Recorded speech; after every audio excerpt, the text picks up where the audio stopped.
When people talk about the AI revolution, they usually think of Silicon Valley.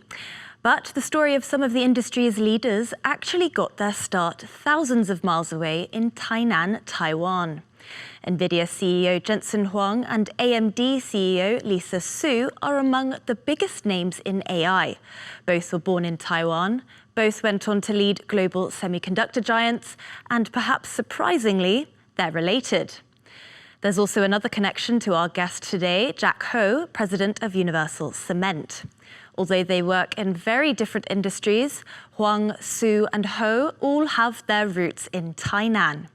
For centuries, Tainan has been a center of trade and entrepreneurship. By the early 1900s, the ancestors of Huang, Su, and Hou had already become well-known business families in Tainan. The Sus were involved in paper, the Hous in textiles, and Jensen Huang's maternal grandfather built a successful leather business. Their shops were located less than a kilometre apart, and over time, business relationships evolved into family ties. Those connections eventually became part of a broader network known in Taiwan as the Tainan Gang, a group of entrepreneurs whose influence extended across banking, manufacturing, construction, and technology. The family connection between Jensen Huang and Lisa Su traces back to Huang's maternal grandfather, Luo Chu, a successful merchant who had 12 children. His youngest daughter became Jensen Huang's mother. Meanwhile, Luo Chu's eldest son had a daughter who married into the Su family and later became Lisa Su's mother.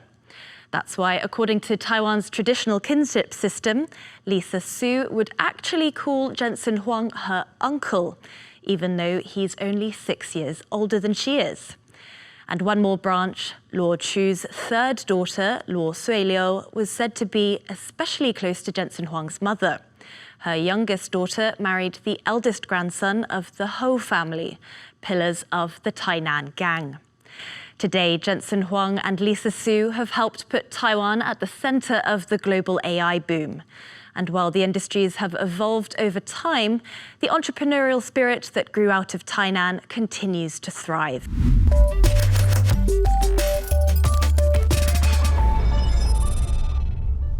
In 2009, a 24-year-old Harvard graduate came back to Taiwan in the middle of the global financial crisis.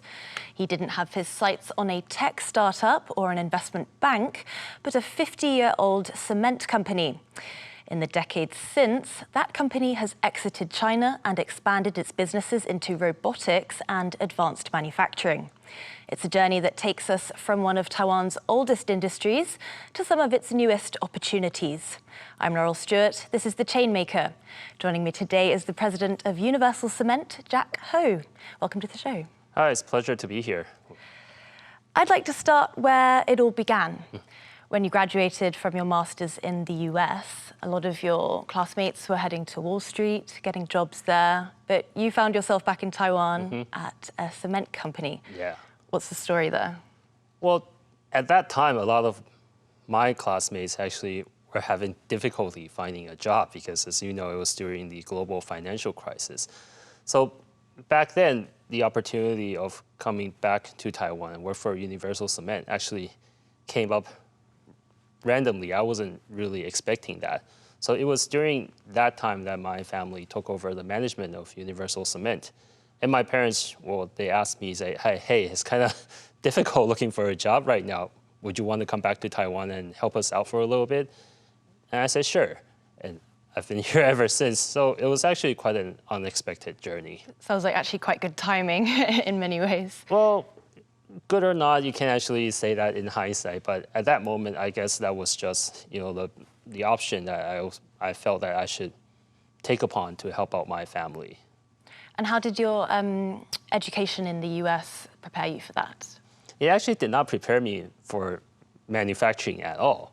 I think for most of the people who receive their education in the US, during that time, you have your sights either set on finance, consulting, or tech, right? No one actually really focused on traditional manufacturing. I mean, even today, right, in the US, people are talking about maybe some students should receive an education in a trade school or in mechanical engineering, material science, etc. That actually translates into the manufacturing industry. But during that time when I was a student in the US, that was the last thing we actually thought about. So, I mean, you mentioned that it's your family's company, Yeah. and they invited you back to work there. Yeah. I'd like to ask you about your family ties. Your great-grandfather, Hou Yuli, Yes. started as a cloth merchant Right. in Tainan. Yeah. He's part of what's known as the Tainan Gang. Yeah. Can you tell us a little bit about that? Well, so in Chinese, I think quite a few people may have heard about the so-called Tainan Gang, but we started as in the very impoverished part of Tainan along the seashore in a village called Beimen. So back in the days, they were very poor. They were and they don't actually have much to do if they just stick around in where they're born. So, he gathered some of his relatives and also some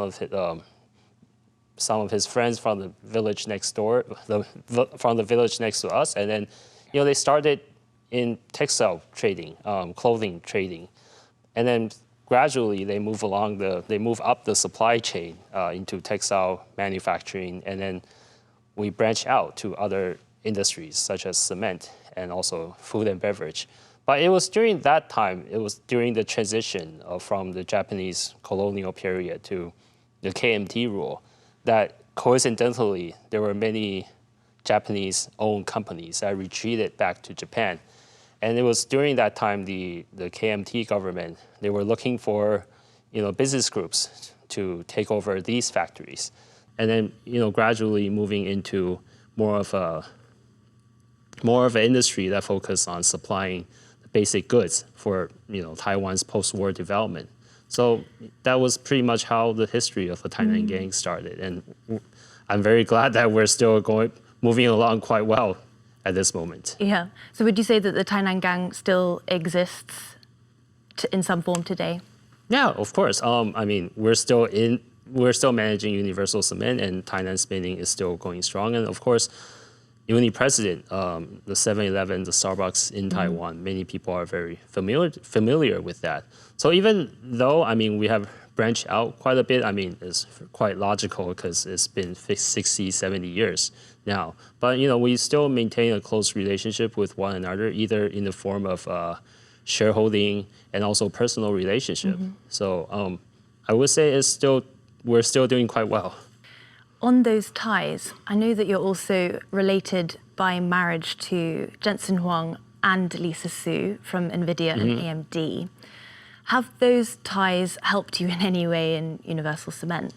Well, I think we're in very different industries. And yeah, they're actually my mother's, Jensen Huang is actually my mother's first cousin. So they're actually quite close.